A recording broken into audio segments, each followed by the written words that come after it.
Hello and welcome to the first episode of Workers Power Hour. My name is Jeff Barrois. I am one of your hosts, and we are also joined by Cathy Bruce. I work in the Richmond Public Library System, the Broad Rock branch, and I'm also the local secretary for SEIU RCW 512. Cool. We also have Niki Omanidze. I work for the American Federation of Government Employees and also former SEIU and Teamsters. and finally My name is Kristin Reed. I'm a faculty member at Virginia Commonwealth University and one of the co-founders of our chapter of United Campus Workers of Virginia. Yeah, and we're starting this brand new show called Workers Power Hour where we want to highlight on national, state, and local worker issues, unions, union rights, contracts, just what's going on, because we all know that there's like a lot of really weird, messed up stuff that's going on, and it feels like there's no ways to build power, no ways to get control for regular people. And as people who are involved with our unions, with work, we know that there is one commonality that most people in America and across the world have, and that is the fact that we work for a living. We have to sell our labor for a wage, and that's sort of the thing that I think brings all of us together. So I don't know if you wanted to add anything to that, Kristin, Niki, just sort of why do we want to be here? Why are we doing this? Yeah, beautifully said. I would just add that, no one is coming to save us. The politicians are not going to be doing this. The bosses are not going to be doing this. Definitely not the bosses, not the landlords, none of those people. And nobody's boss. Mm-hmm. And it has to be us. We have the most collective power out of any one group in this country. If we continue building solidarity and building that worker strength, we can defeat everything that's coming our way.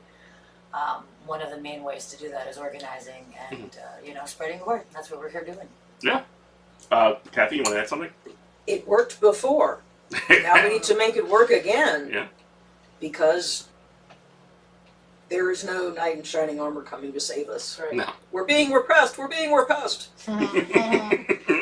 Kristin? I think I'll just add that we're in a moment where we have a very dismal federal landscape for working people, and I know a lot of people are trying to decide what the future looks like if we're going to fight and win, and one of the things that we want to say is that unions are the path forward. Unions are the path forward. I love it. And this is a project of Union Fest, which is an activity that we've been involved in for the past several years, where we've brought labor across the state of Richmond, Virginia, or the city of Richmond, Virginia, and across the state of Virginia to sort of celebrate workers and celebrate labor, and that's sort of something that we feel is very important. And yeah, that's sort of the ground for this whole deal. So let's talk about some of the things that are happening. So one of the things that I wanted to discuss, and you guys can sort of take it. TSA workers currently, as of basically fiat from the executive branch of the United States government, have just decided that TSA workers, those people that you pass by for security and like at airports that are supposed to be what keeps you safe on an airplane or whatever, ever since 9/11, they have been just denied union rights. So Niki, do you want to sort of talk about this? Yeah. So. TSA was able to join AFGE and their colleagues and brothers and sisters in the federal union in 2011. They were able to get collective bargaining rights, but they were not full collective bargaining rights because they were not under Title V. Title V is a job classification that includes most of the federal government. So the TSA essentially was half in, half out, and it was quasi-union rights, kind of, yeah. Yes.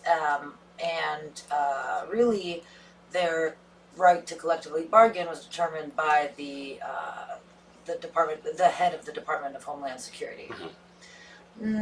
Which was also something that was founded after 9/11 as well. It was like a new department that sort of like propped up after 9/11. The TSA was created directly as a result of 9/11, and it has prevented 9/11 since then. And so the idea that 47,000 public servants not only have lost their collective bargaining rights, but we are also aware that they have been putting out contract bids.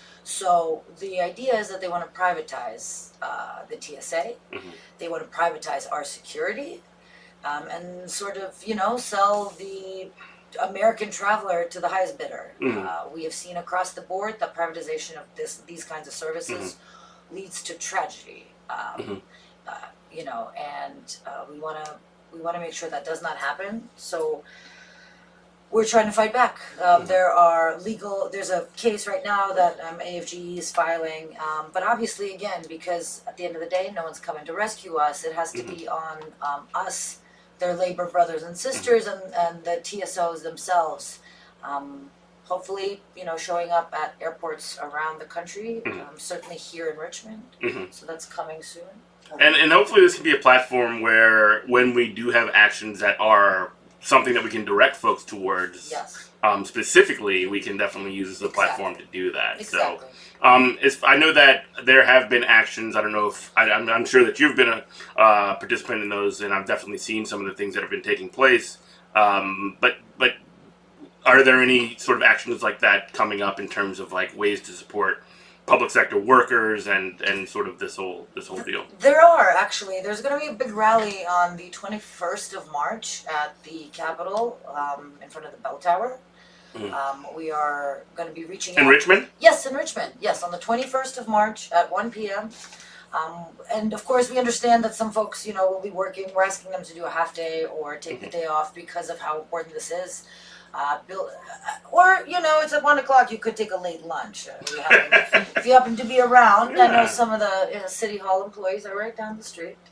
But this is going to be not just really for federal employees. They will be leading it, but really for our brothers and sisters in labor, AFL-CIO, Teamsters, SEIU, of course, because it just starts with us. It just starts. It's starting with the federal employees, and it is very quickly dripping down to the rest of us. You're talking about trickle down. Yeah, dripping like an oozing down, I would say. Trickle down economics. Whatever's trickling down is neither money nor water. It's not good. Whatever it is not good. I do want to put this in the context also of the sort of like the broader frame of this privatization that has been happening since at least the 1980s, probably prior.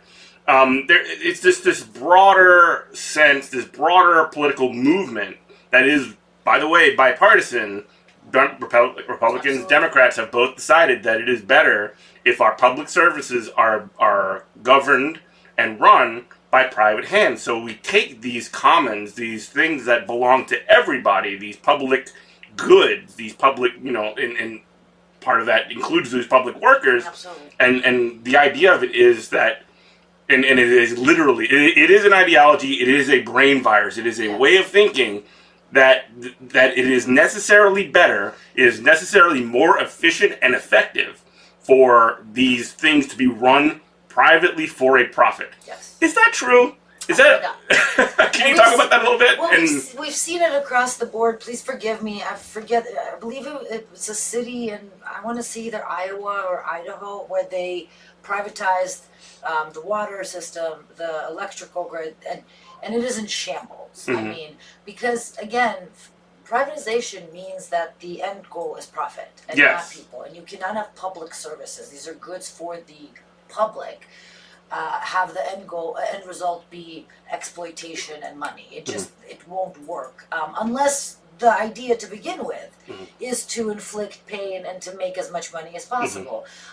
While the VA is not necessarily the Veterans Department Affairs. You knew where I was going with this? I did. So while it's not necessarily being privatized, what they are doing is outsourcing work.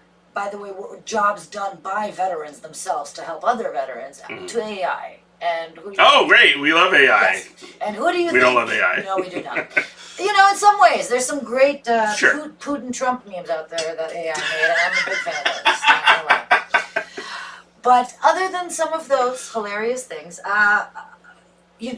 so those companies, that AI technology belongs to a handful of dudes.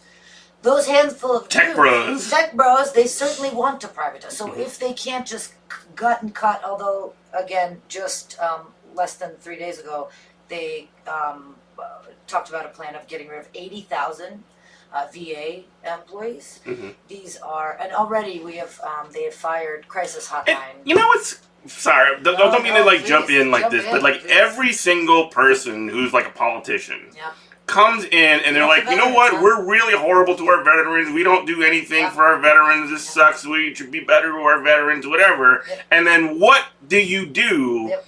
First thing, not even Exactly. 2 months, after becoming, and I'm not, this is not me stepping in and defending the Biden administration on this particular issue, obviously, but the idea that, like, you're gonna say, oh, we care about our veterans, and then essentially just banish and leave without any job 80,000 veteran affairs workers, that's Yeah. just, it flies in the face of any kind of, like, logic, you know? If you, so in 2012, there was a big, I don't remember if this 2012 seems like 100 years ago, million years ago. It really now. does. It really does. But It was only 13 years it's ago. really not that long, but it does feel like forever ago. Post-COVID years are like dog years, Yeah. so it's not. They're just, like, flying by, Yes, yes. but they exactly. also seem to last forever. Yes, they have. So it's been 35 years and a second all at once. Yes.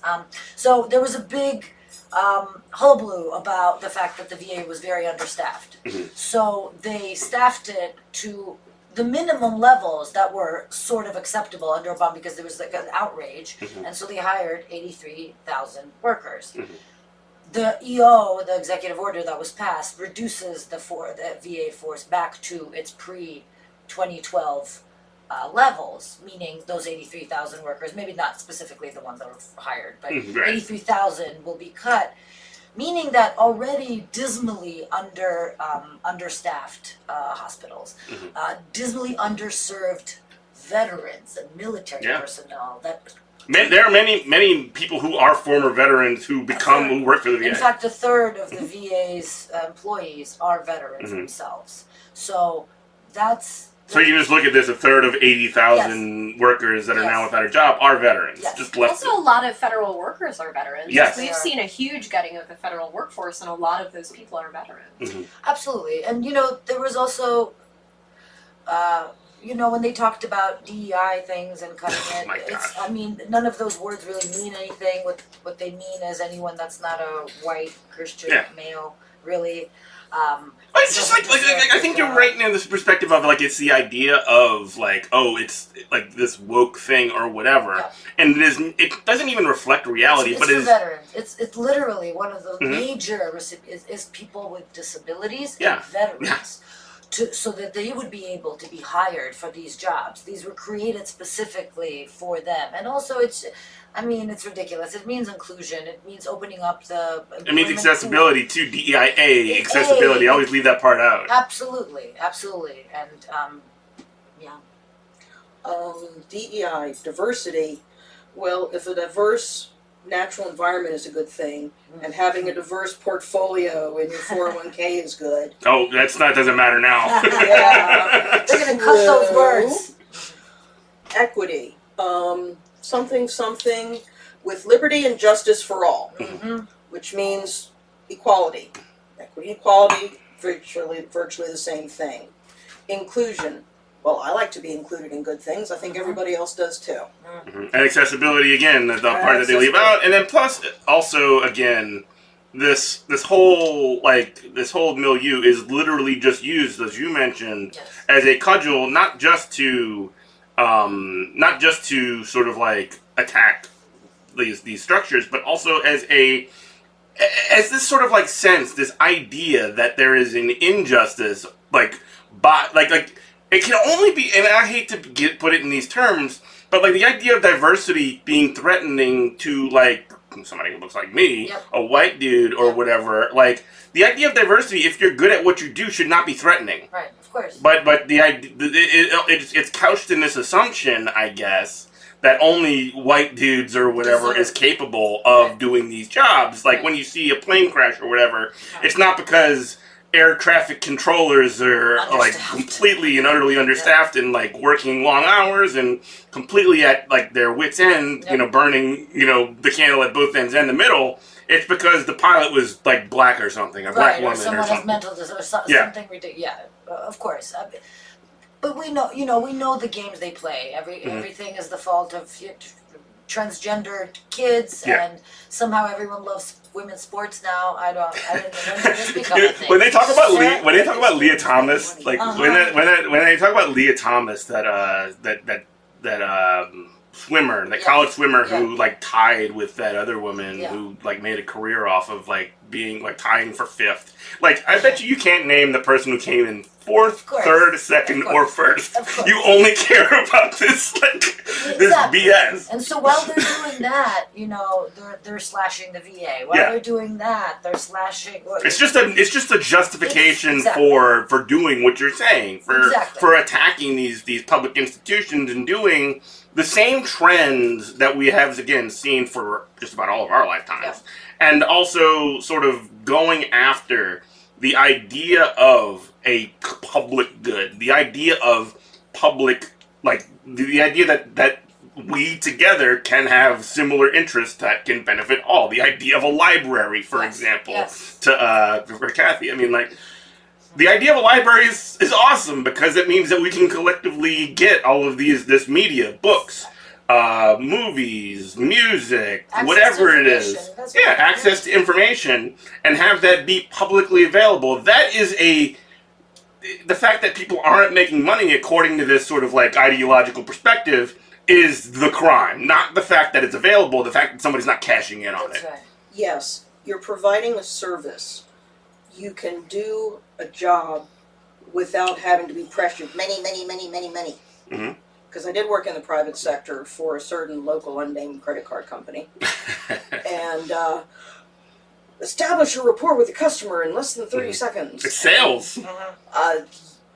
But there's the pressure to make money, and you're making the money for the company. They're only paying you but so much. Do they really give you decent benefits? Let you have vacation time, family time when you have a baby, things like that. Mm-hmm.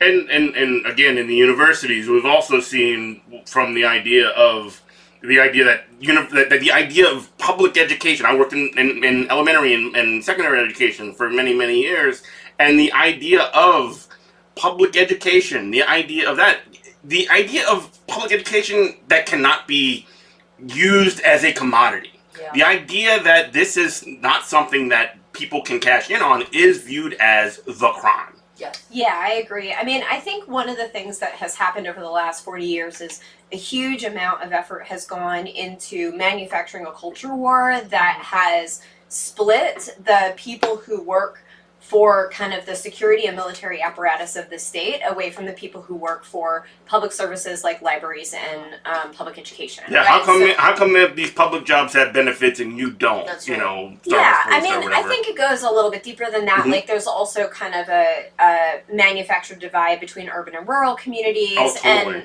teachers, universities, libraries have been kind of like pitted on the left, and veterans and security workers have been pitted on the right. Mm. But one of the things that's emerging now that I think is really clear is these people who are in power, they don't want democratic governance, they want to govern by fiat, and they don't want to pay taxes. Mm-hmm. So they're going to eliminate anything that facilitates democracy, and they're going to eliminate anything that costs money. Mm-hmm. And part of what is remarkable about watching this second phase of the Trump administration is the first workers who are getting gutted are actually the people who work for the military and security apparatus of the state. That's where all of the money went over the last 30 to 40 years.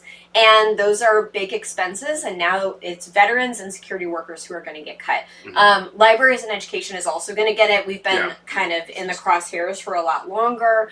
Veterans have also been in the crosshairs for a long time. Mm-hmm. But part of what I think is very clear is these culture wars, all of this conversations around DEI, wokeness, those do tap in on centuries of ingrained racism in the state of the United States. And also, at their core, they're really just about eroding democracy and eroding public services, and that's what we're getting. On the DEI thing too, I do think it's important to sort of like highlight at the exact same time that you'll see this sort of like American sort of like Democrat adjacent like pseudo left that exists.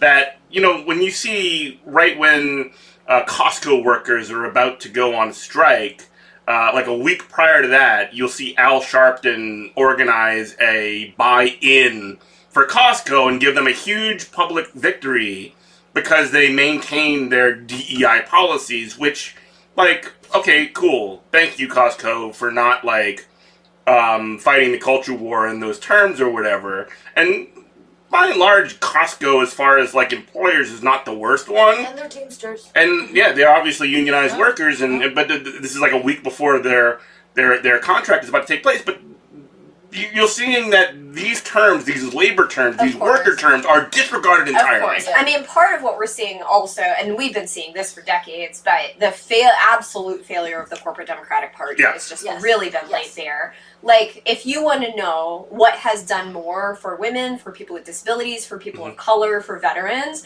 it's actually not DEI parties, it's DEI policies, it's unions. Yes, like, the thing that actually moves the needle economically for all of these historically disenfranchised groups is unions, right? And I don't want to not holding up. So I don't want to like speak against DEI policies. It wasn't the pink pussy hats. Like hats and little signs. I think that the conversations we've been having about like equalizing the playing field are really important, but DEI policies don't do that like unions do. Yeah. And 100%. so, of course, I think the Democratic Party, which is anti-union, pro-corporate, has invested in the solution that gives the least gains, right? Like, they're much more interested in doing a buy-in. They're much more interested in communicating to people, working people, that their power lies in purchasing the consumerism and not in of it working, all. right? With that blackout day that took place a couple of weeks ago when there's like, you know what, we're going to show Donald Trump and the administration who's bossed by not buying anything for 24 hours or whatever. It's like, this is not focusing on your power as a worker. Right. And like, if you want to do that, I'm not going to get like mad about it or whatever. Like, cool, whatever. But it doesn't, I mean, I think these are really good examples of how much we're struggling to build power, right? Yes. Like, those blackout days actually don't even leverage your power as a consumer. I saw I'll go shopping on Saturday instead of Friday. Everybody on my social media was like, go shopping on Thursday because Friday's a blackout. And I was like, guys, this is not what a boycott is, right? Like, the Montgomery boycott lasted over Years, a year, right? It had a single target, and people were incredibly organized, incredibly committed. And again, when it comes to, and this is a part of you know, building power and sort of having coherent strategy here, like, when you think about that blackout day, and I'm going to hammer on this for a little bit longer, sorry everybody, but like, what was the demand? What was the demand? What was the next step? What was whatever? Or is it, do you do this thing like almost, and again, I'm not like being anti-religious here, but it's almost like a ritual that you would do for church or whatever. Yeah. One time, and then you go on with your life. A lot of what we're seeing right now, like the solutions that people are being offered, particularly through social I don't mean to be mean about this. No, I mean, people, like, we have to talk about it. We have to talk about this, right? The solutions that people are getting on social media are targetless expressions of rage. Yes. And the rage is valid, but it's not an effective strategy. Yeah. And so I don't want to tell people not to do economic blackouts. I don't want to tell them not to go to protests, but none of that is organizing, and none of that is going to get us where we need to go. And I think the same has been true for a lot of the protests we've seen pop up in Richmond. People are kind of like vaguely angry at the entire state of the federal and electoral system. They're marching to the Capitol. They don't have a set of demands. They're not a member of an organization. They're not paying dues anywhere. There's no plan the next day. There's no contact list. You know, like, these are reasonable actions in anger, but they are not going to get us to a solution. And not to be too sharp here, but like, even if that was like you mentioned the member of an organization, like these marches to the Capitol or whatever that are taking place, you would think that there would be a tremendous recruiting opportunity, but you don't really see somebody with a clipboard saying like, hey, sign up to be a member of this union, sign up to be a member of this organization, sign up to be, I mean, maybe that, I mean, I see some QR codes, I guess, or whatever, but like. I mean, some of the organizations that are popping up are 501c3s, you know, like, they're just, this is not the path. And I think it's interesting that you brought up the Montgomery boycotts. I was just doing a 3 a.m. I need to clear my mind, so let me just do a rabbit hole. And so I love that. ADHD. We have the same brain. That's right. So I was actually reading about Claudette Colvin, and then went down. Claudette was the first woman, young woman, to get arrested for sitting on the wrong side of the bus. She's actually sitting in the right side of the bus. The bus was full, actually, and so she was forced to get up and did not get up, and she was not used, as the person carrying the torch because she didn't fit the political sort of mold of what they wanted the person to be. Which, understandable, their strategy. She actually, so the funny thing is she was actually not a mother yet, and she was not pregnant at the time. That is just more, It's lore. It's more lore. She became pregnant later on. It's just she was actually poor. Mm-hmm. She was from a poor family. And she wasn't respectable enough. Exactly. Anyway, but the point is, Claudette and 4 other women were in a Supreme Court a lawsuit that went to the Supreme Court, and that is when it ended. So while the boycotts were very, very important, of course, crucial. What won that was a targeted legal effort with a coalition, with people building their cases, choosing strategically who they were going to have be plaintiffs, have them, who's going to be at the front of the movement and at the boycott, who's going to be doing the lawsuits, and that's how they won. That is a concerted strategic effort, and not just not shopping on Amazon for one day. Which again, let's keep that going, sure. Like, listen, don't shop on Amazon at all, and I say that sitting here with a purse that's from Amazon. I understand I'm a hypocrite. Recognition is the first step. That there's no movement to, divest from Amazon or boycott Amazon. Right. What's the point? You're just making your own life. The movement is to organize Amazon. We've been actually a lot of us in this room have been out together at a picket. All of us. We celebrated my birthday this year. Yeah, happy birthday at the picket line. We celebrated it on the picket line. Yes, we did. And that, that is the demand. That is the movement. Yes. That's what we need to be focusing on. Yes. Organizing Amazon. Actually, it started back on the 7th through this Friday the 14th to not shop at Amazon. So a week's worth of not shopping at Amazon. They'll fill that a little bit more. What's the demand? The information might exist. I'm not exactly sure. And if, people are shopping at Amazon, I'm not mad. I don't know that there's a demand. I think it's just more like, let's show them. And listen, the Tesla stock has 50%. Yeah. There were actions taking place at Tesla. But again, it's not just us not buying Teslas. It's Canada literally being like, no more Teslas. Yeah. And we're not. And countries putting in legwork. So, I hate to do this, but did you see the video of Trump going to the Tesla and buying the Tesla? The infomercial that they did. Oh my God! Yeah, I sure saw. Dude, that was so hot. That was so funny. I'm sorry. I think actually Tesla's a good illustration of some of the problems that were being presented as thinking of ourselves only as having power as consumers. Yeah. I'm not a Tesla customer, not just because they're ugly and I hate them, but because I don't have enough money to Also, they all catch on fire. Teslas are not for us. I can't afford it. Nobody in this room can afford a Tesla. Nobody in my union can afford a Tesla. Can't afford an old Prius. We can't boycott a Tesla. No. Right? No. And actually, it's a middle class demand. It's a working white collar demand. I would say wealthy, right? Aren't they over 50,000? Yeah, this is a demand. I think one of them's 35, which is still expensive. Yeah, that was like my salary. I think that even a place like Amazon, a huge amount of the money that they make is from web hosting. Yeah. We can't data farms that they're building in Northern Virginia. So I do think it's really important to have a critical analysis about where our power lies and really lean into the places where we actually have leverage, which is as workers. Yes. And that is really important, and that is sort of that should be, if we're thinking strategically, where our power lies, 1, and 2, where we should be thinking about, where we should start these movements, and these other tactics, such as boycotts and things like that, can come later on. Cathy? Yes.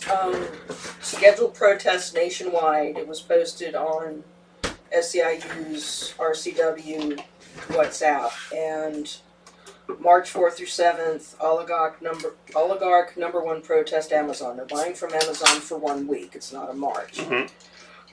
This Friday, national strike, no work for 24 hours, all workers, all businesses, all higher education organizations. And I mean, this is- If you send the links to this, we can definitely include in the show notes. But We can, but I think this is like a perfect example of like how things go out on social media. The idea I that never I'm heard of supposed this to be before, on general strike on Friday, yeah. and I'm learning about it on Tuesday and Friday we're on spring break. You know, like that my union has not been informed that there is a general strike that includes higher ed. Nobody, like, there's no organizing. They're just social media demands. And it's not to say the idea of a general strike is a bad one necessarily. It's wonderful. In fact, if we organize. No, wait, yeah, but we'd have to Yeah. organize. Of course, yeah, it can't be opposed. And I want to highlight this specifically because I do think that somebody who's doing a really good job of you know, not perfect obviously, but probably a leader in like nationally in labor movement for this kind of idea is Shawn Fain of the UAW, who has literally said, hey, 2028, May 1st, May Day, right around Union Fest, Yes, by the way. Right. He has said that in 4 years, we would like it if as many unions as possible could have their contracts set to expire on May 1st, 2028. Why is that important? That's important because if all of these contracts expire at the same time, you have workers from across multiple unions, be they SEIU, be they the teachers union, be they communication workers, be they campus workers, be they whatever, public sector, private sector, everybody. If everybody has this date of May 1st, 2028, and they're all set to expire, all of our contracts are set to expire, that is the actual real mechanical possibility of a general strike to happen. It's also coming from a place that has credibility, right? Yeah. We know who's making the demand, and he is like the top elected leader of a huge union infrastructure. Major union. And One of the unions that made America. And I think he Sorry. made this demand in 2023 or 2024, right? It's not a recent demand. So he actually gave unions years to try to line up their contracts. Like, this is a very achievable organizing goal. And it's exactly the kind of thing we need to see more of. And again, there are unions that I've been, critical of the leadership of, like American Federation of Teachers. I'm very critical of Randy Weingarten and many of the approaches that she takes. AFT signed on to this. Yes. Which is awesome. Yes. That's not the only one. There are many, many others that have done this. I was an AFT member for 8 years, so I can talk a little crap, I guess. But How often are Teamster president elections? I don't know. I don't know, but regardless, like the idea that you would think that even some of the more, I don't want to say conservative, but some of the more cautious unions are signing on to this means that they identify a balance or a center of gravity of power that exists and a demand that is coherent. And I think that is pretty cool. And I think that's something that's positive to build towards, and it's a project to mobilize members towards for years. Yeah, I mean, it's exciting to see a teachers union come to the table alongside UAW for something like that. The teachers unions, I love them very much. I'm a huge supporter of teachers unions. You're a teacher. Half my family is a member of teachers unions, but they also have been a little isolationist historically, right? They've seen themselves more as professional associations. They haven't associated as closely with like an auto workers union, and so to see UAW, which represents a lot of sectors, including some sections of higher ed, particularly out in California, getting together with AFT, like that's the kind of cross-sector solidarity we need to see to move the needle. Yeah. Just to sort of like move away from the public sector, if anybody wants to get in a final word on this, I do think that there are, like some of these sort of like, and I don't want to be, again, too critical, but I do think some of these like short-term demands could essentially be, in the long run, a little bit demobilizing from the perspective of, well, we did, and I'm not talking about the thing that you mentioned to us a moment ago, Cathy, but like, we did the one-day boycott on that Friday or whatever, and the economy of America didn't come down to our knees. I guess nothing matters, and we have no power. Yeah. And I think that that's something that like we don't need to be showing to people, because that actually is something that takes hope away and doesn't build that sort of sense of power, that sense of ability, and that sense of like. I think the focus needs to be on labor rather than consumerism, and it needs to be on a long-term basis and not just single day deals. Yeah, I mean, as a labor organizer, like, I would never set my coworkers up to fail. Yeah. Unless we talked about it in advance and they knew and they understood, like, the level of risk of failure, right? Like, we pick campaigns strategically based on need and also based on leverage. So, yeah, I think it really can expand cynicism and hopelessness for people to be offered solutions that are not even going to affect the outcomes at all. Yeah. Well, how do we even find out if they did? Because there's no all concrete businesses who are being targeted probably don't want to admit. I even heard a local news person say, "Well, we don't really know if it works." Yeah, but there's no rubric, right? There's no defined what is a victory, right? I had to say rubric as teacher. but okay, so as we sort of like close on this point, I do want to sort of like ask. I don't know. In addition to the sort of like sense of powerlessness that people have, and the long-term date of 2028, which is a long time in the future, how can individuals who are listening to our voices right now, and we can kind of go around the horn on this, how can we, as individuals and as members of organizations, do our part to make sure that people are aware of this big command on May 1st, 2028, and build to make that as big a dub as possible? We start with you, Niki. All right. I mean, I don't know. I'm going to leave it to you all. I can tell you what individuals can do to try to help. We can give the tools. How to help federal employees as it stands right now is that they need to be talking to the politicians to either shame them into not voting for some of these cuts that are not just on federal employees, but also it's gonna be detrimental to a lot of Americans. To schools, to educate, all the funding. I mean, what they're not even starting what they're doing with Colombia and the kidnapping of Mahmoud Khalil. We can get into that too. That's an attack on workers that we should talk about. No, but that is, and it is all part of the same. Again, I talk about this often, but like, I am from Moscow. I have seen the rise of Putin literally from beginning to what he is now. It's not a joke. It's not like, oh, it's just like this now and it's going to get better. It's not. We have megalomaniacs and really gangsters, the KGB, and a white nationalist Nazi oligarch megalomaniac, and the most bought and sold man in New York ever, and like that's who's running the and so states. They're running states. They're running major states like Russia and the United States, the two major players in the Cold War. Right, the axis of evil now, as we can call it. But so my thing is, please come out to these events we have. Yeah. Come and support these folks. When we start doing airport actions, come out, because they really do feel like they're alone. I wouldn't be eating meat anymore. Our meat's not getting inspected. Yeah. The two USDA facilities that I represent have lost 40% of their scientists. Like, literally. Don't tell me that. I like cooking too much for that. I had tartare. I'm eating raw meat. I don't know what I'm doing. It doesn't make any sense. As I'm eating it, I'm like, I'm gonna die.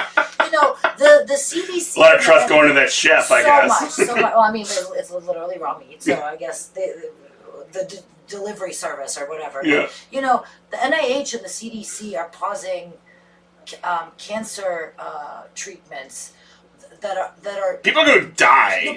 So many people are going to die. We spoke to a person in Midlothian who was like, I haven't had my medication for 2 weeks now because they paused the trial. And like, if I don't get it, I will die. And some of them are not showing up to these town halls, so we bring it to them. We need to meet workers where they're at. We need to meet them, and we need to be hammering. So either appeal to their, humanity. If they don't have humanity, then to the fiscal impact of this, because the job losses, the unemployment, and the detriment to the economy. Just in Virginia, we have 145,000 federal employees, not including their families and not including active military personnel or contractors. No. That's a hit to our economy. If they don't understand humanity and empathy and just doing something for which they don't. They don't. Then we have to come to it as a fiscal responsibility and something that's going to be really bad for them in their districts. Rob Whitman has 20,000 federal employees. He's got over 100,000 union members. That's what we should be doing. So it's not just AFGE, it's not just USW, it's not just you all standing out there. We're doing this, it's Union Fest all day long, 24 hours a day, Yes. 7 days a week. Well, that's part. Again, Union Fest needs to be That's there. right. We need to be there for the good times, so that we're there when the chips are down. Exactly. So I would say that that's something really important, and maybe go ahead and buy whatever you need to on that one day of Amazon, but like go to 4 town halls, keep their feet to the fire, go meet with your representatives. Honestly, go meet with the Republican representatives. Yeah. We need 3 people to just block a couple of bills. I mean, preferably all the bills. Well, it's just budget too. The budget is decimation, and it is decimation to federal programs and state budgets. That's what it's going to do. So pushing at least for some specifics on that would be great. And they are trying to shove it through with reconciliation, so they don't need us. Yeah, well said. Anybody want to add anything to that? Sounded good to me and well spoken. Yeah. Cool. Well, I guess we can move on. I did want to talk about some state goings on that are taking place, and a friend of the show, Union Fest collaborator Felicia Boney is in the news.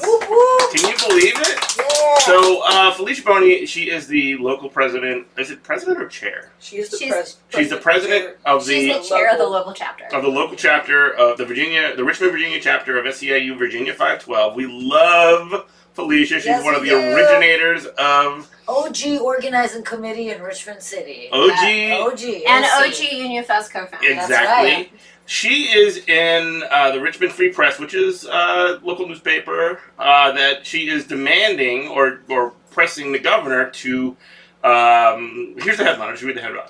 Virginia's public workers deserve a voice. It is time to act.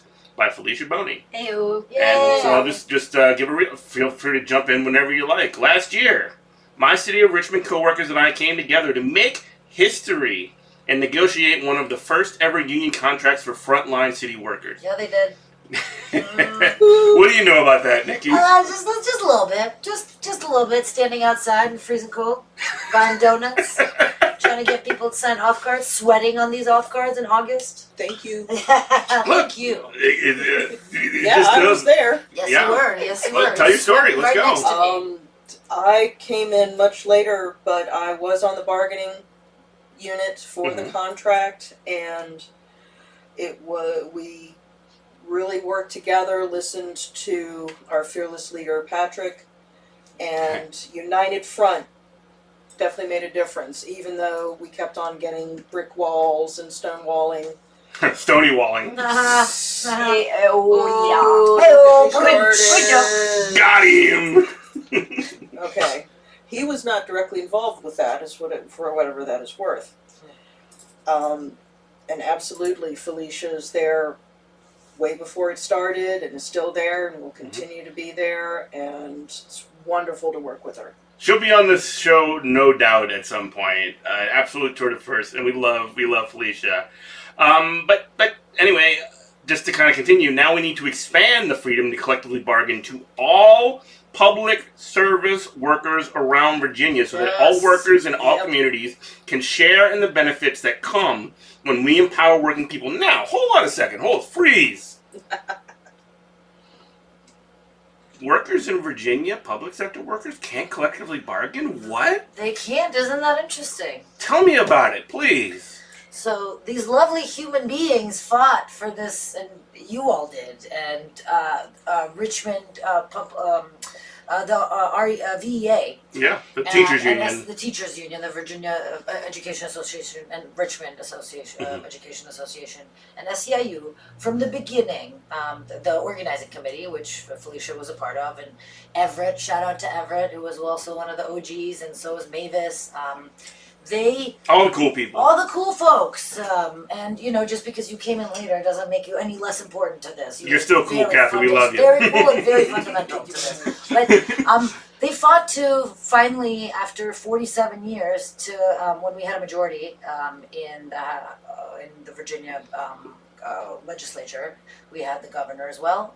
We got finally got collective bargaining rights for public sector employees. Now, it wasn't across the board collecting rights, unfortunately. There has to be a process That's right. that has to take place in each locality where this is kind of like inside baseball-y stuff, but essentially your local municipality, if you live in Charlottesville or Richmond or Loudoun County or Fairfax or wherever it is, That's right. you have to have your city council pass an ordinance outlining the rules for what collective bargaining looks like. Correct? That's correct. And Richmond was able to pass it 2.5 years ago. Yeah, so Something like that. can I hop in on this? Please, Absolutely. Please, of So, course. Educator. like Niki said, in 2020 when Democrats had a trifecta, the House, the Senate, and the governorship, they passed a very limited collective bargaining bill. I'm very critical of the Democratic Party. I think this is a perfect example of the Democratic Party always trying to hedge their bets and not fully back workers. They don't want to give you the whole thing. They could've want to just- make you... They controlled the state and they could have just given us collective bargaining. But instead what they did was they passed a bill that allowed districts to approve collective bargaining on a case-by-case basis. Yeah. So they cut out state workers entirely, Yeah. and they made all workers, actually nobody got bargaining because of the bill, right? Yeah. Every single group of workers had to fight on their own home turf to get bargaining rights. Yeah. And I do want to flag that this bill was worse for the rural and more conservative parts of the state because workers in those areas had no chance Absolutely. of passing a collective bargaining bill, right? Yep. So the city of Richmond was It's the most bumper bowling on rails Yes. possible version Yes. of Yes. collective bargaining that they could have passed. It is Yes. They it is couldn't have done as less. limited. Yeah, it is as limited as it can possibly be, but it's something. There was Yes. also no framework. Yeah, no, Anything No. when let's say you did vote on it. Yeah. So Yes. everything was everybody. It's Wild West. Every Yes. locality has to do their own thing. I'm sorry, Kristin, Yes, and I'm every interrupting. locality will have to create their own labor relations board that will manage the bargaining agreements. So Richmond was the first to pass a bargaining bill. It was our public school teachers who won. Brr, brr, brr. Yes, bargaining. I think that happened in December of 2021, if I remember correctly. And then Richmond city workers followed very closely I behind. believe Alexandria was actually before. I think. Alexandria, not before Richmond. No, No, public. No, RPS was first. I think Right. Alexandria was first district level, Yes. not education workers. Does that make sense? You're right. Alexandria Yes, city workers. Exactly. Richmond city workers got a little bit stonewalled. I like stonewalled. His administration Stoney is very Sure was. anti-union, and he pushed back on this very hard. Pretended not to be. Oh, yeah. Yes, he did. We love fake friends, don't we, folks? We do. So we have seen, it has been exciting. We have seen workers fight and win across the state for these district level bargaining agreements. But one of the challenges is not everybody gets the same deal, right? The ordinances that are passed in one city might be very different from what's passed in an adjacent county. And so that already is creating a lack of equality at the state level as workers try to negotiate a bargaining ordinance on a case-by-case basis. But it's also true that public sector workers who are not employed by a local district are cut out, right? So a huge section of public sector workers, all the districts that haven't approved a bargaining ordinance, and all state workers, which is tens of thousands of workers, are still waiting for bargaining rights. I mean, not waiting, we're fighting to reclaim our bargaining rights. And it also creates a lot of controversies for university workers and totally. things like that because y'all are sort of in this nebulous in-between space. Yeah, I mean, we work locally, but we're state employees. Mhm. So this year, Hospital workers as well. Yes, in some hospitals, right? Yeah. So VCU Health is a 501c3, Yeah. but UVA Health is part of the Different, state. Yeah. So this year at the General Assembly, we did get both the House and the Senate to pass a comprehensive collective bargaining bill that would give all public sector workers in the state collective bargaining. That is waiting for the governor to take action, and I'm not hopeful with this Nobody's particular hopeful. governor. This particular governor is very anti-worker, and I expect him to veto that bill. But billionaires, anti-workers. I know. Yeah, weird. in a shocking turn of events, Yeah. it's true. Wow. Governor Youngkin is very anti-worker and person. Full stop. But I think But like unborn like clumps of cells, he's totally on board with. sort of. I guess if the mother has health insurance, Yeah. then maybe they get some limited. Abortion rights. I was just gonna say like care, Right, in the rights. womb, in Yeah, utero yeah, care, Mhm. right. But what I do think is exciting about the bargaining bill that is at the governor's desk now is it does represent real progress within the Democratic Party, Mhm. and that progress was won by workers. Workers Yes. fought That's right. for the last 5 years consecutively to get a real bargaining bill. And we now have seen that the members of the Democratic Party in both the House and the Senate will back a real bill. Mhm. So I don't think that this will get signed into law this year, but when we take the governor's seat That's back, right. we have a very good chance of actually Inshallah. signing this bill into law. Absolutely. So on this particular question, and I do want to talk a little bit about what this building of power looks like over time. I think that's really important and important for our listeners to hear. But maybe to put the cart before the horse a little bit, the front runner for governor, at least on the Democratic side, has she, Abigail Spanberger, Yep. has she voiced any kind of support for a bill like this? Has she indicated that she would sign a collective bargaining bill that would open the door for all of these workers across the entire state, thousands of workers, to have these rights? I think she'll sign it, and she has Yes. my vote for that reason. And I've heard her say it. I mean, again, she's a politician, so of course, but I've heard her say it several times in front of labor brothers and sisters, both at the Teamsters and with AFL-CIO. She also has my vote because I think she will as well. Because no matter what we think about the party or, ideal candidate or That not, candidate herself, yeah. she does, for example, have a 90% voting record with AFL-CIO. It's even higher, actually, with AFG. Our standards are slightly lower.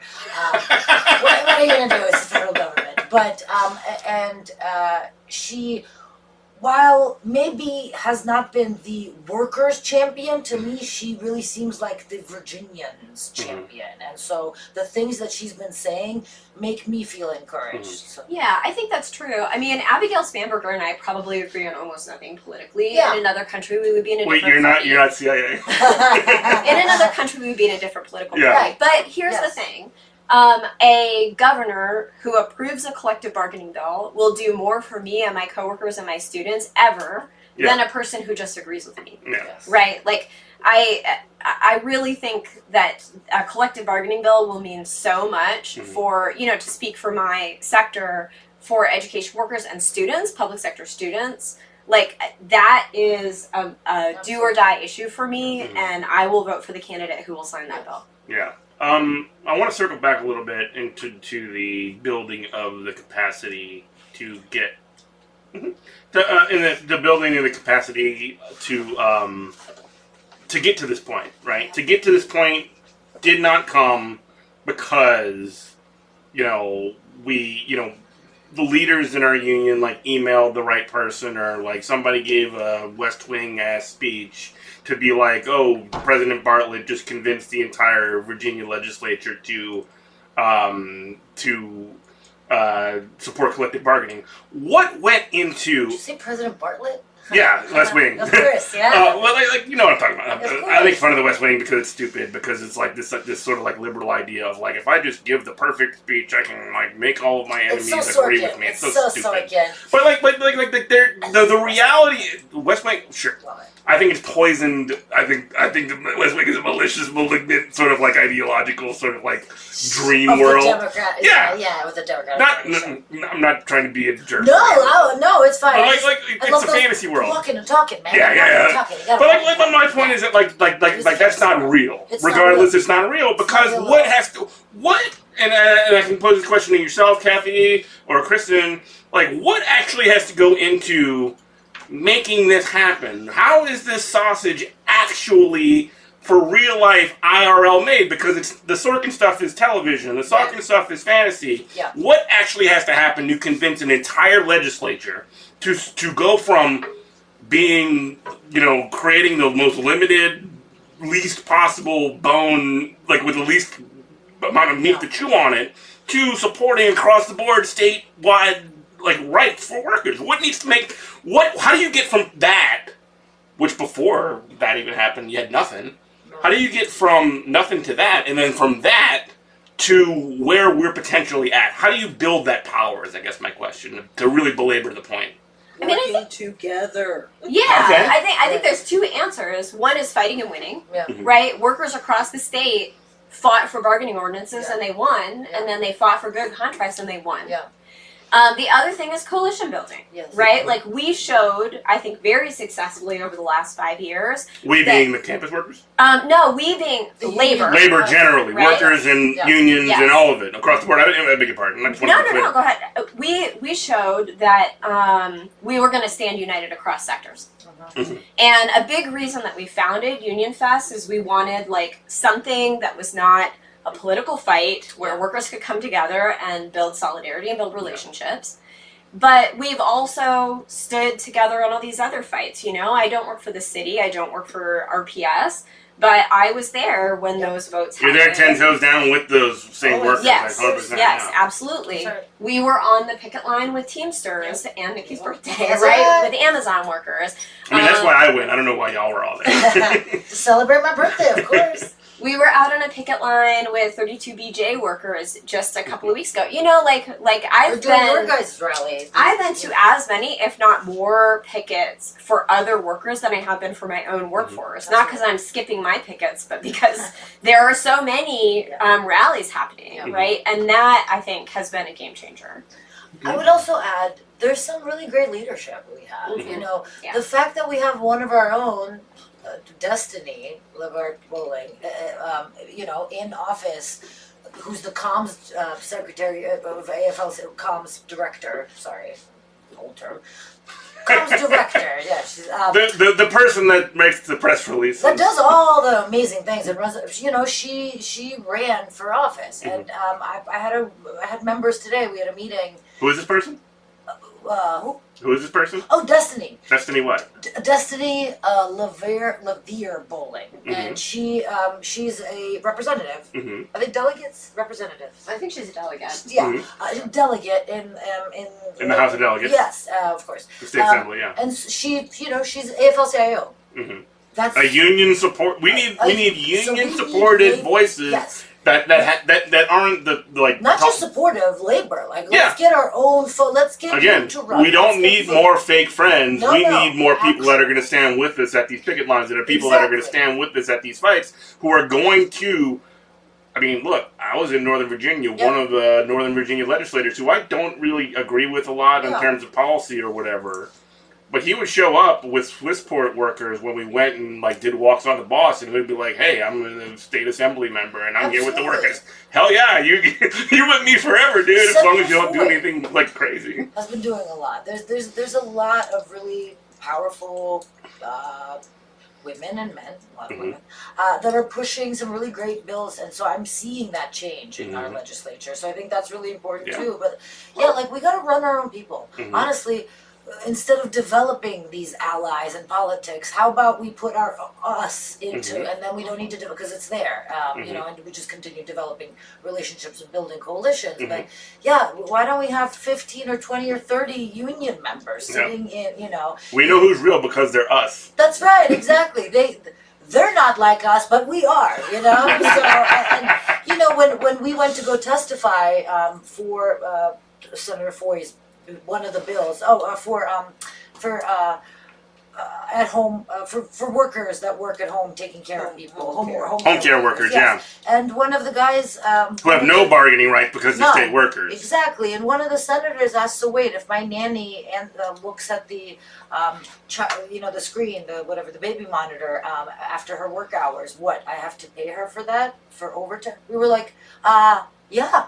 She's working. If she's working. She's working, the bro. dude- and so what I assumed from that is he doesn't even maybe have a contract with his Oh, I'm sure he live-in does. nanny. I'm sure Which all is of these people have Just, domestic I'm workers sorry, with so no there contract. it doesn't start her job does not start or end. Are you paying her infinite amounts of money? Is Yeah. it just, you know, is it an hourly wage unlimited? I don't think so. So, and he was just so flabbergasted that what? I have to You have to pay her. Mhm. That's correct. And Because she's working. right, she's at work. With Yeah. limited hours. You get paid for labor? Come Yeah, on. isn't that crazy? It's this crazy new thing we're trying to do. Yeah. And you know, he was sincere. Where you don't work for free In and his- caring yeah. for someone else's child. Yeah, Or be underpaid. that's right. Yeah. Right. Yes. That's right. Yes, both. Well, no pay is underpay, I would say. Extreme underpay. Also, by cutting Medicaid, they're also cutting home care Yes. and Oh, taking care of actually, you want to get on that? So one of the things that, again, to sort of circle Yeah. back to national, and sorry to snag on to something, but this is super important. Yeah. One of the things, and we hear this about, really, again, the sort of like social democratic state that exists in America is like currently under attack. Social Security, Medicare, Medicaid, but you mentioned specifically Medicaid. Yeah. There are people who work and get paid by Medicaid. Yes. When that Medicaid money gets dried up, which is a part of this budget that is supposed to be going, in like 4 days or whatever, when that money dries up, what happens to those workers? Right, and so, I mean, they're cutting 90% of the Mhm. budget of Medicaid. So I think it's Mhm. 826, and they want to cut 800. So not only do people who need care Right. not have that available to Right. them, some of those same people who work for Medicaid would lose their own Medicaid and lose their jobs. Also, 60% of seniors are covered Yeah. that live in retirement homes and nursing homes are under Medicaid. Mhm. They will be homeless. If you think that these, by the way, it's like 3 corporations that run nursing homes. If we think the goodness of their hearts, they're going to leave these folks in there for free, it's not going to happen. Also, They're going to use AI to evict them. Seriously, and also nursing homes are something like $6,000 to $9,000 if it's more specialized care for Yeah. folks. Who's gonna have that kind of money? We can't even afford to pay rent. What do you? No, I mean, I think we are entering a very It's about to get bad. dire Yeah. period Yes. where everything Yes. will be pay for play, and the recession and ensuing depression that's ahead is going to expand that beyond what we even imagine is Absolutely. possible right now, right? Absolutely. I think there's going to be a huge number of people who lose their homes. Yes. Those homes will be purchased by private equity. Of course. Private equity will own way more of the housing market than they do Absolutely. currently, right? Like, I do think a manufactured depression really benefits people who already have unlimited 100%. wealth and power. They're going to buy the dip? Yes, This- they're going to further consolidate. That's how oligarchy Yes. actually works. Yes. And that's, Yes. I mean, and many of them in the Kurdistan. Well, literally post-Soviet Russia, what happened? That's exactly what happened. I have mentioned this on my other program Yes. where I literally just said the state of the United States right now reminds me 100%. of like Elon Musk is literally Yes. literally just like walking down with like riding the tank. That's to right. just sort of This is beneficial to them. Oh, yeah. the ruling Yeah. class. Let's say even like the 20 dudes that are involved in this, and Mhm. and then there's You mean all the guys that were standing behind Donald Trump at yeah, the pretty much. inauguration? What a missed opportunity, by the way. Something. Yeah. Yeah. And they got there by taking work overseas, That's right. getting contract workers instead of actual employees, Yep. Mhm. cutting benefits, Mhm. cutting everything Cutting else, corners. cutting corners, Cutting standards. and taking whatever profit there was and not putting it back into their employees. Exactly. Rob workers to pay billionaires. And they literally. talk about wanting to destroy, to destroy American democracy. They don't think it works. To destroy social systems. Now, you think Elon Musk cares about American democracy? Well, I do think he cares, as in he does not like it. I think No, he hates and it so he much. has to eliminate right, He hates yeah, it so he has much. to eliminate Yes, it. exactly. Yes. Again, it's not like a conspiracy theory. His grandfather started a political party and a religion about technocrats ruling this world, and it has to be engineers, which is In ironic. apartheid South Africa, no right, less. Right. Well, Canadian Nazi Party first, Oh. and then got kicked out and sent to apartheid, where he agreed and loved it very much. We love this. We love this apartheid, the South Africa. Let's start an emerald mine out there. And the Curtis Yervin, that crazy guy, that Freakazoid. Yes, the freak. If you've read some of the stuff that he writes about, he wants the destruction of this new equitable. Which I'm like, where is the equity? Where this civilization, Yeah. American civilization? He wants to. They want to see a theocrat. They want the divine right of kings back. That's right, and the divine right is Mhm. money. Mm-hmm. So it's not even God anymore. Now it's just money is God. And so I think that to think that like, oh, they'll stop it because it's gonna be detrimental to them, it's not gonna be detrimental to them actually. It's really not. It's not gonna be detrimental to the top 5%, honestly, and they're the ones doing it. So while we suffer, they don't, and so there has to be other ways that we're thinking about fighting back. Yeah. They can take the hit, we can't. Exactly, exactly. So we work together. There's more of us than there are That's them. right. There are more us than there are of them. So as we sort of wind it down a little bit, I guess sort of like last word to kind of kick it around the horn. Cathy, you want to sort of start us off? Let's see. Congratulations to SEIU Professional Unit. They have gotten their contract voted on. It's in place. Woohoo!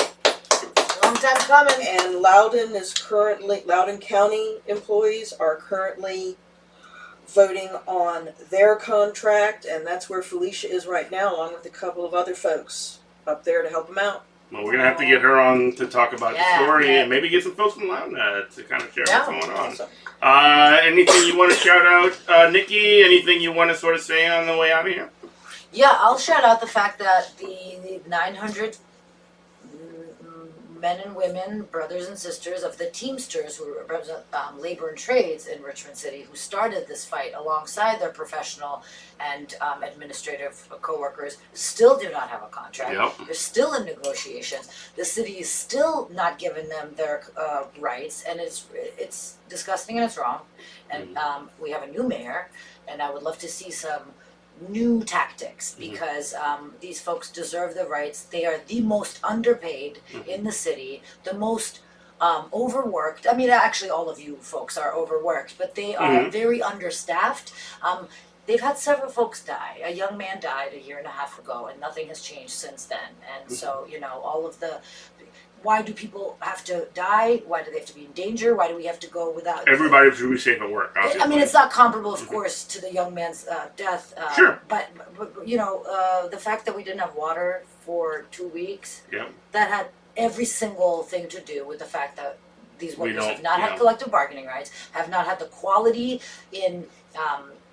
First of all, the workers, when you work 14-hour shifts, 2 days in a row, and then you don't get paid for overtime of any kind, you're tired, you can't function, you're working with gas and water, it should be illegal. Some of these pipes are from 1923. This would not be the case if I'm sure there's lead in there. they're not even talking about the lead, they're talking about the poop. And Oh my, I love that.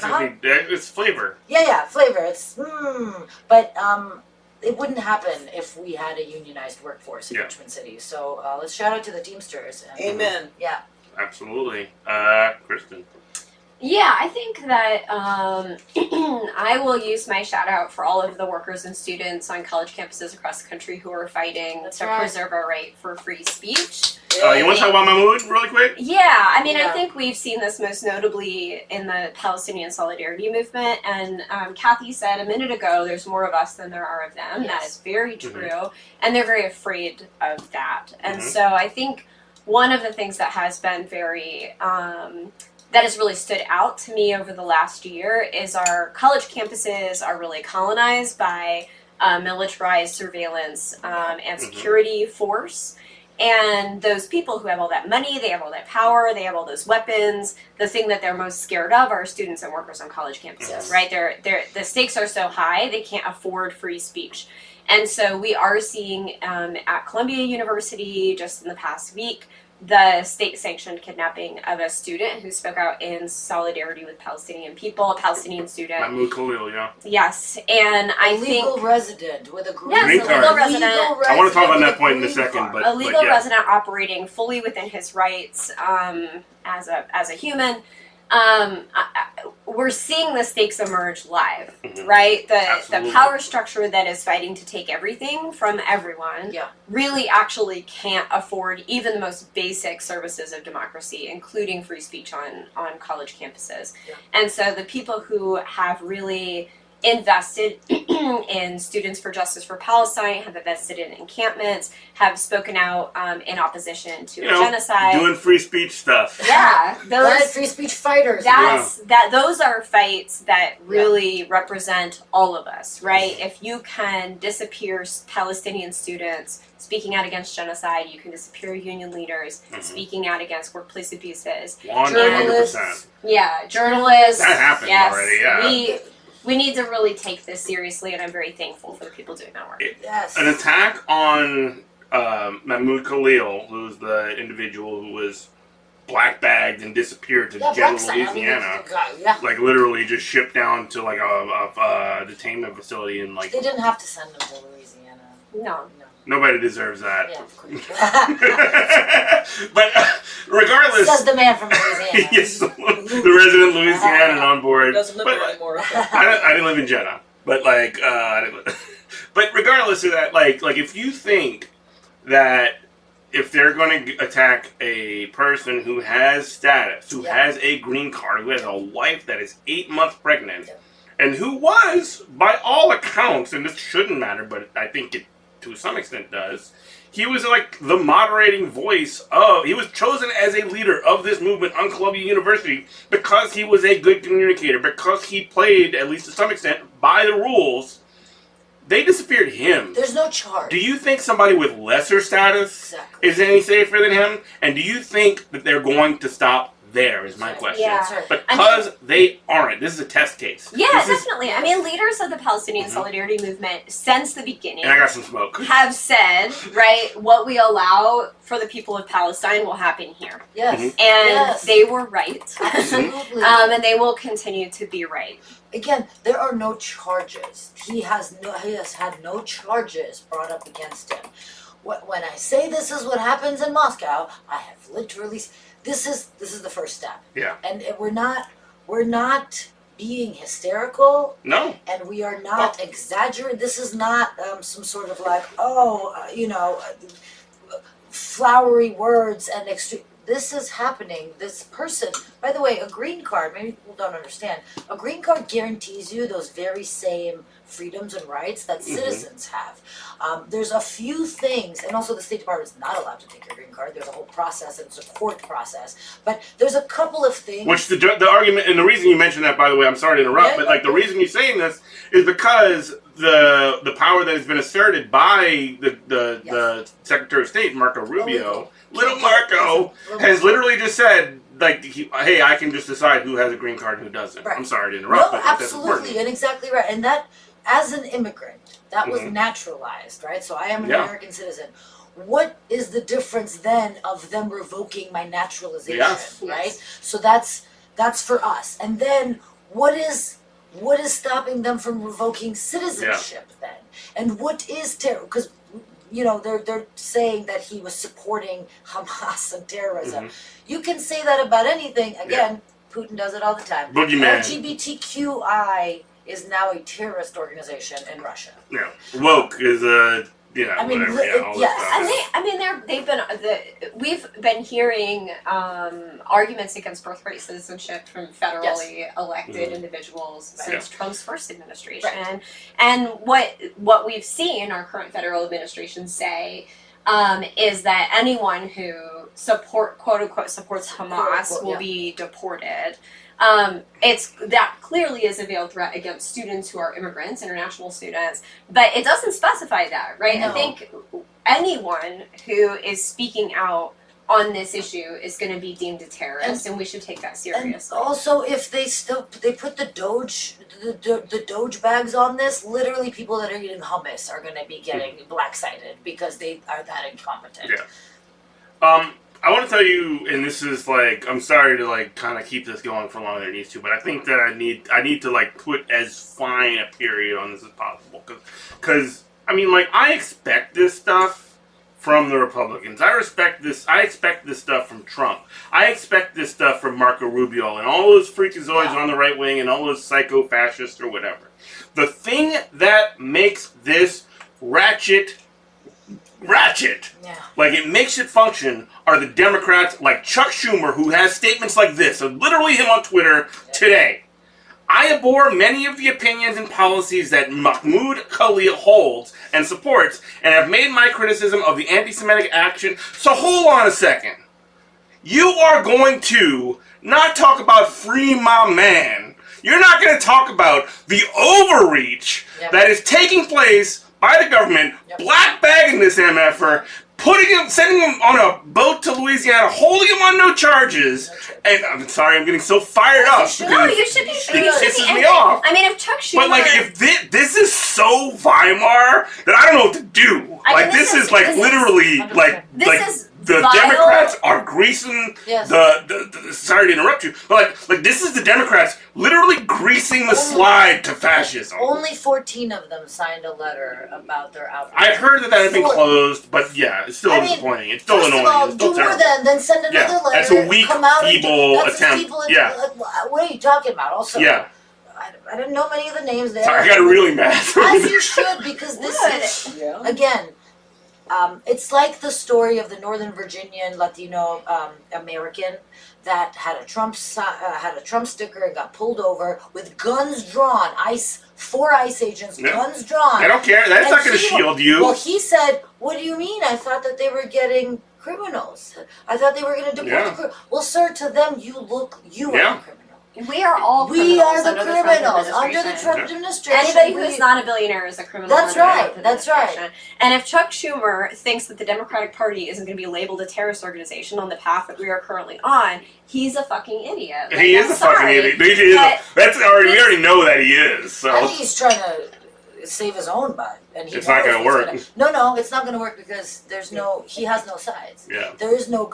We don't like him. Yeah. They don't like him. Yeah. Have a backbone. But it is one of these. I'm sure Hakeem Jeffrey said the same thing. Yeah, he did. Bought and sold by AIPAC. Of course he did. Anyway, I really had to breathe a little bit of fire at the end there because it's very upsetting. This is a scary step. We usually tend to mostly just do this in other countries. Mm-hmm. That's why our black sites are in Poland, and we steal Americans and other people in other countries. That happens to them, not to us. No, I mean we do it to also our own people, but not here, not outside. Not. I'm laughing not because it's funny, because it's scary. It's scary, and he's an American. That's an American. Yeah. Again, what will make them not make? I think anybody terrorists? Again, my sort of view, and this is maybe sorry to be like old-fashioned Jeff here or whatever, but if you have any association with America or whatever the freaking idea of America is, if you work here, if you live here or whatever, you're one of us. Because you know what? You're more one of us if you work here, if you go to the same stores, and if you go to the same fairs or whatever the hell it is, live in the same community. Right. You're more one of us than motherfucking Donald Trump and any of these other fucking freakazoids are. Are you kidding me? Real people are real people, and they're drawing lines between us and us. When you look at these motherfuckers and you say, "Hey, that's actually the enemy," I'm cursing. I'm mad. Maybe at one of our next episode or one of these next episodes, we can touch on how they have been able to craft that message, that the most well-known philandering millionaire elite from New York has suddenly become the everyman. That somehow Elon Musk represents American value, and these kinds of things, because that is a skill that they have, and that is a thing that they it's called bullshitting, but they're good at it. But you know what? Maybe we need to. We need to work on our bullshitting a little bit better. Yeah. I think Framing we need to and invest messaging. in more authentic arguments that actually resonate Yes. with people. We've allowed the Democratic Party to phone in 100%. They suck so bad on justice for decades. That's right. And we've watched, I want to strike a careful balance. I think we're in a very, very challenging moment, and I think we face some very dangerous things that we have not faced in the past. It's also true that this is a country that has a long history of assassinating civil rights leaders. Yes. And so these are things that we have fought and defeated before, or at least moved the needle on them, if not defeated them before. But what is definitely true is that in the wake of the civil rights movement, we, and by we, I mean the left, I mean the Democratic Party, and I mean the labor movement. Like, I'm putting myself in all of those camps, Yep. even though I really kind of only like one of those camps. I'm in all of them. Yeah. But we have dropped the ball on really organizing our people. Yes. And we have All of them allowed have. That's right. most of It's our F's people, across the board. Absolutely. yes, to be Absolutely. organized by the right. That's right. And we have to take responsibility for that. So Yes. I think the big question is not who's right, Yeah. as we all go down in flames, but how are we going to put out the fire Yes. and get everybody on the same page? And push it forward. Because if we can't do that specifically as the labor part of that, which is I think the part of that brings all of us together, Absolutely. if we can't get on the same page on this stuff, then we can't get on the same page with anything. Nope. With any of these other sort of like formations. That's Yes, right. or rather, it doesn't matter what we're on the same page Yeah, we're all on fucked. because it won't be Yeah. helpful. Yeah. Exactly. Right? Yeah. Like, Yes. And yeah, it doesn't matter how many angels can dance on the head of a pin. If we can't organize a fight back, we're screwed. Yes. That's right. Anyway, hope this was an inspiring, exciting. Yes, Kathy. Because we can unite. Again, it happened before. Yes. yes. This is apparently the long view of the people who didn't like what was done before, Yes. for people who work for a living. That's right. Yes. All right. And we can do it again, and we can learn how to make it even stronger. Yes. Yeah. That's Yes, right. we are facing the backlash, Mhm. and we are going to have to fight it. Yeah. Well, thanks everybody for listening to our very first debut episode of Work Power Hour. Thank you. Well, I guess technically it's our second It is episode, kind of but technically like, our second, but it's our relaunch. it's our relaunch, it's the rebrand, it's the new exciting thing, and as we go, I guess tell the people about it. You can find all of our information. We have an Instagram now. Yeah, we Click do. and subscribe, as they say. Like and And we'll like and we'll work on subscribe, some of the, yes. the other specifics of that. I'm But so- thanks everybody for listening. We love you. All power to workers. Solidarity That's right. forever. Labor Bye. out. Fight, we win.